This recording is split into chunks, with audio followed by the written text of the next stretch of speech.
अस्सलाम वालेकुम।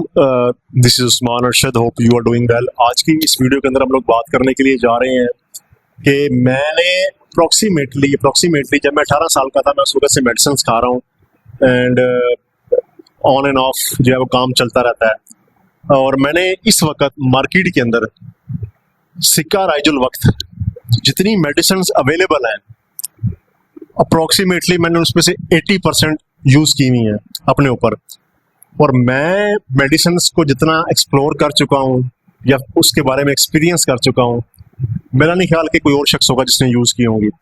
ना सिर्फ मेडिसिन बल्कि मैंने सप्लीमेंट्स भी यूज़ किए हैं। मेरे पास इस वक्त घर में जो कॉमनली जो सप्लीमेंट्स होते हैं, जिसके अंदर आपके हर्बल सप्लीमेंट्स आते हैं और जो सिंथेटिक सप्लीमेंट्स आते हैं, इवन दो के जो प्रोटीन शेक्स हैं, और उसके अंदर भी अगर आप जाएं तो आपको दो तरह के मिलते हैं प्रोटीन। एक वे प्रोटीन होता है और एक होता है पी प्रोटीन और एक कैसीन प्रोटीन। ये सब मैंने ट्राई किए हुए हैं। मैंने BCAA, मैंने क्रिएटिन मोनोहाइड्रेट, मतलब बॉडी बिल्डर जो सप्लीमेंट्स लेते हैं वो सारे मैंने खाए हुए हैं। फिश ऑयल से लेकर जो कैल्शियम के सप्लीमेंट्स हो गए और हमारे हर्बल सप्लीमेंट्स हो गए, जैसे कि जो है वो जिनसिंग हो गया, ट्रिबुलस हो गया, उसके अलावा मैका रूट हो गया, उसके अलावा आपकी जो है वो जो आप गार्लिक एक्सट्रैक्ट हो गया, मोरिंगा एक्सट्रैक्ट हो गया।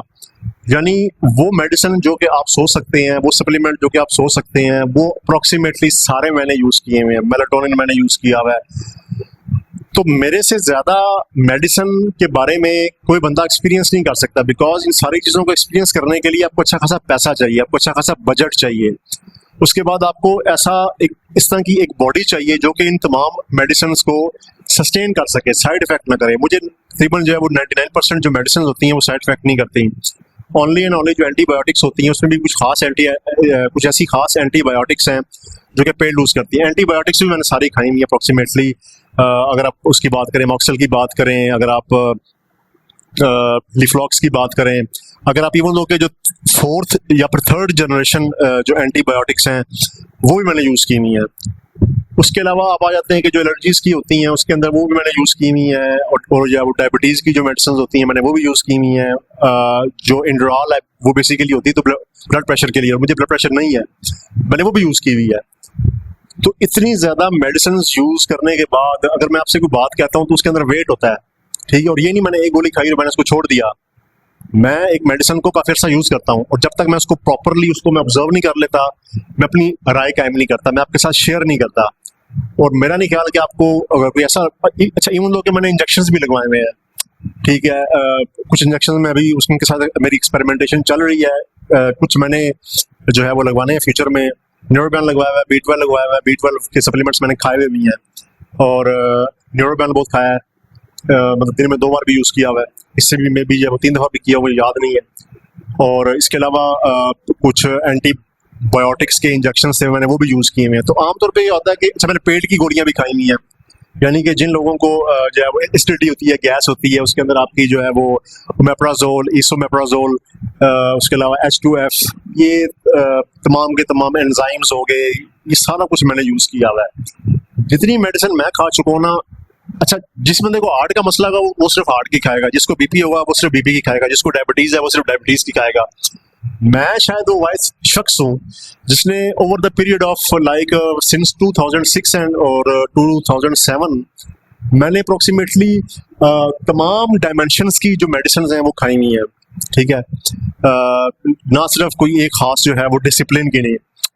अच्छा, जो है वो डिप्रेसेंट्स खाई हुई हैं, एंटी साइकोटिक्स खाई हुई हैं। उसके अलावा कुछ ऐसी हैं चीज़ें जो आई थिंक इस तरह यूट्यूब पे या फिर इंस्टाग्राम पे इसको जो है वो डिस्कस करना आई थिंक जो है वो मुनासिब नहीं है। तो मैंने वो अच्छा, तो इस वजह से मैं जो आपके साथ जो चीज़ जो है वो शेयर करता हूँ वो हवा में नहीं होती, ठीक है। उसके पीछे मेरी रिसर्च होती है, मेरी उसके पीछे जो है वो कहते हैं इन्वेस्टमेंट होती है, उसके पीछे मेरा एक्सपीरियंस होता है, उसके पीछे मैंने अपनी बॉडी को स्टेक पे लगाया होता है।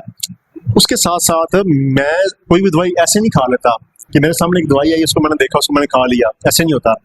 मैं under the supervision of medical professionals including doctors, FCPS doctors, pharmacists, जी हाँ, फार्मासिस्ट से भी मैं उस मेडिसिन के बारे में कंसल्ट कर लेता हूँ। ठीक है, उसके अलावा अगर कुछ जो है वो जो एथलीट्स होते हैं जिन्होंने जो एथलेटिक परफॉर्मेंस को इन्हांस करने के लिए जो खाई होती है मेडिसिन, मैं उनके साथ भी डिस्कस कर लेता हूँ।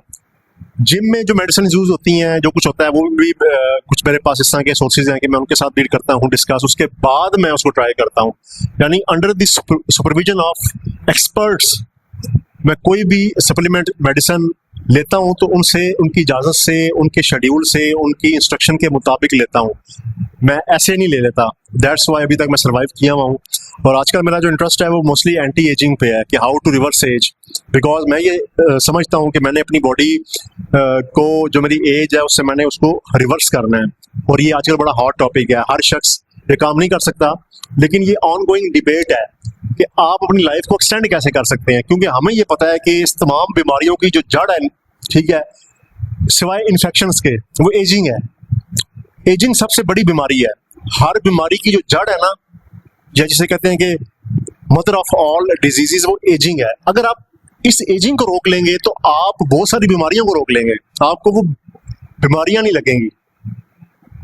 तो इस वजह से मेरा जो फोकस है, जो मेरा एम्फेसिस है, वो ये है कि कैसे वो बीमारियां जो कि इसको सिक्का राजुल वक्त हैं, जो लोगों को हैं, जिनसे लोग जूझ रहे हैं, उनको उनमें से कैसे निकाला जाए। ना सिर्फ उनको निकाला जाए बल्कि उनकी एज को रिवर्स किया जाए। यानी एक शख्स है, उसकी उम्र 60 साल हो, देखने में वो 30 साल का दिखाई दे। ये मेरा टारगेट है और देखते हैं कि मैं इस टारगेट में कब तक और कहाँ तक जो है वो सक्सेसफुल होता हूँ। पाकिस्तान का सबसे बड़ा एक इशू है, पाकिस्तान का सबसे बड़ा इशू ये है कि आपको पाकिस्तान में बहुत सारी ऐसी मेडिसिन सप्लीमेंट्स नहीं मिलती जो आपको जो है वो आउट ऑफ कंट्री अवेलेबल है। फॉर एग्जांपल स्ट्रीब्रोलाइसिन पेप्टाइड है, और ये आपको, ये बेसिकली रशियन एक फार्मास्यूटिकल कंपनी है, उसने इसको तैयार किया है और ये इंटरनेट पे वाइल्ड फायर की तरह फैल गया। प्रॉब्लम ये है कि ये पाकिस्तान में अवेलेबल नहीं है। ठीक है, उसके अलावा भी बहुत सारे ऐसे मेडिसिन हैं, बहुत सारी ऐसी दवाइयाँ हैं, बहुत सारे ऐसे सप्लीमेंट्स हैं, बहुत सारे ऐसे इंजेक्शन हैं जो कि अनफॉर्चुनेटली पाकिस्तान में है नहीं। तो अगर आप इसको इम्पोर्टेड यूज करते हैं तो वो बहुत ज़्यादा एक्सपेंसिव हो जाते हैं। अब फॉर एग्जांपल अगर आपने मैग्नीशियम बिस्ग्लाइसिनेट यूज करनी है तो आप वैसे नहीं यूज कर सकते, क्योंकि आपको यहाँ पे मैग्नीशियम ऑक्साइड ही मिलेगा। ठीक है, जिसकी बायो अवेलेबिलिटी है, जिसकी एब्जॉर्प्शन है वो इंतहाई कम है। तो अगर आप अच्छी क्वालिटी की चीज यूज करना चाहते हैं, वो एक्सपेंसिव बहुत ज्यादा हो जाती है। वो 8,000 का जो है सप्लीमेंट है, कोई 5,000 का, कोई 9,000 का, कोई 12,000 का। मैंने तो 14,000 के भी सप्लीमेंट देखे हैं जो कि इम्पोर्टेड है। तो इस वजह से उन चीजों को फिर मैं ट्राई नहीं कर पाता। इवन दो कि मैंने ना सिर्फ जो सप्लीमेंट्स पाकिस्तान के यूज किए हैं, बल्कि मैंने वो सप्लीमेंट्स भी यूज किए हैं जो कि जो है वो यूके में यूज होते हैं, यानी इम्पोर्ट मत करके भी यूज किए हैं। तो इस वाले से मेरा एक्सपीरियंस काफी ज्यादा है। तो इस वाले से नई नई वीडियोस आपके सामने आती रहेंगी, नई नई जो सप्लीमेंट्स हैं, नई नई जो मेडिसिन हैं जो मैंने यूज की हैं, की थी, कर चुका हूं और करने वाला हूं, उनके तमाम के बारे में मैं आपके साथ रिव्यूज शेयर करूंगा और उसके साथ पॉडकास्टिंग भी चलती रहेगी। वीडियो थोड़ी सी लंबी होगी है, होपफुली आप इससे बोर नहीं हुए होंगे, आपने कुछ जो है वो इसमें से कुछ ना कुछ एक्सट्रैक्ट किया होना है। Thanks for watching, this is Usman signing out, have a nice day, bye.